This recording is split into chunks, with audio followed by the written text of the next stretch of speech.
Bonjour, mesdames et messieurs, bienvenue dans ce flash d'information. L'hôpital mère-enfant de Bingerville est officiellement ouvert depuis hier vendredi 16 mars 2018. L'hôpital a été inauguré en présence du couple présidentiel, mais aussi de plusieurs invités de marque, notamment la première dame du Niger, Lala Malika Issoufou.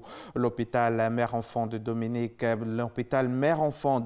Ouattara de Bingerville est un projet médical innovant et porteur d'espoir qui va offrir une meilleure santé aux femmes et aux enfants de Côte d'Ivoire. Nous reviendrons sur cette inauguration à 13 h. Mais avant, rendons-nous dans les locaux de la CGC où la CNMAEP, la Commission nationale du mécanisme africain d'évaluation par les pairs, a organisé vendredi dernier un atelier de validation nationale du projet de rapport d'auto-évaluation de la gouvernance en Côte d'Ivoire. Ce rapport va permettre d'apprécier l'état de la gouvernance en Côte d'Ivoire selon des études menées sur le terrain et formuler des recommandations pour son amélioration. Herman Guivet.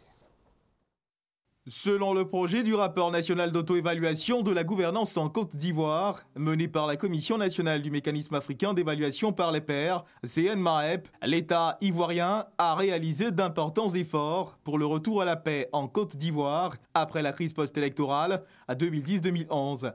Efforts également engagés par l'État ivoirien en vue de l'amélioration des conditions de vie des populations, ainsi que les conditions d'investissement pour les entreprises. En dépit des avancées constatées, certains problèmes demeurent persistants. Sur le plan économique, la lutte contre la corruption doit être plus intensifiée. Sur le plan politique, toutes les conditions doivent être réunies pour prévenir toute situation de tension et de crise sociopolitique. Quelques jets des recommandations émises par ce rapport, un rapport validé au terme de cet atelier. Que de travail abattu. Nous nous engageons, en tout cas au niveau du gouvernement, à jouer notre partition. Selon la Commission nationale du mécanisme africain d'évaluation par les pairs, ce rapport s'est appuyé sur une approche inclusive et participative de tous les acteurs identifiés dans le cadre de sa conception. Une fois que le rapport est finalisé, il sera soumis donc à qui des droits, c'est-à-dire au président de la République. Et c'est en ce moment-là que le ministre de l'Intégration, qui est le point focal du MAEP en Côte d'Ivoire, sur instruction du président de la République, va donc le transmettre au MAEP continental. Une société civile plutôt satisfaite. Nous sommes dans une phase dynamique. Les choses peuvent évoluer du jour au lendemain. Mais pour le moment, nous estimons que tous les résultats qui sont venus reflètent ce que nous escomptons. Il y a des observations qui ont été faites par les participants. Et nous allons les intégrer dans le rapport pour venir avec un rapport pleinement consensuel. Mettant en relief les avancées majeures, les contraintes, les défis et surtout les recommandations, ce rapport se veut un instrument d'aide à la mise en place de la bonne gouvernance en Côte d'Ivoire.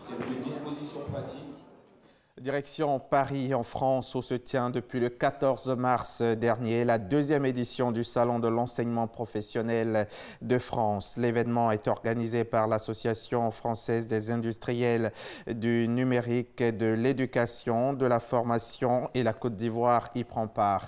Une délégation du secrétariat d'État chargé de l'enseignement technique et de la formation professionnelle est sur place, conduite par le secrétaire d'État lui-même, secrétaire d'État donc Mamadou Touré. Ce salon est donc une opportunité pour voir les différentes évolutions au niveau technologique qui pourraient intéresser les établissements d'enseignement technique et professionnel en Côte d'Ivoire. En Afrique du Sud, l'ex-chef de l'État Jacob Zuma sera poursuivi pour corruption. Une annonce faite vendredi par le procureur général. Des charges liées à un contrat d'armement qui remonte aux années 1990. Cette décision du parquet intervient tout juste un mois après la démission du président Zuma, contraint de céder sa place sous la pression de son parti, l'ANC. La filiale sud-africaine de l'industriel français Thales sera également poursuivie pour corruption avec l'ex-président Zuma, c'est ce qu'a annoncé le parquet. Au Zimbabwe, la tension est palpable entre l'actuel et l'ancien président. Pour la première fois depuis son départ, Robert Mugabe est sorti de son silence lors d'une déclaration faite à la chaîne nationale sud-africaine SABC.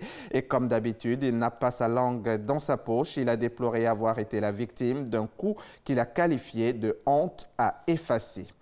Moins d'une semaine après avoir obtenu une réforme de la constitution chinoise qui lui permettra de se représenter à la tête de l'État autant de fois qu'il lui plaira sans surprise, Xi Jinping a été réélu ce 17 mars à la présidence de la Chine pour un deuxième mandat de 5 ans.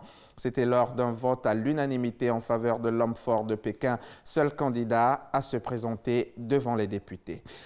C'est la fin de ce flash, mais avant de nous quitter, je rappelle que l'hôpital Mère-Enfant de Bingerville a donc été inauguré hier vendredi, mais les consultations, elles, démarrent lundi 19 mars 2018. On se retrouve à 13h.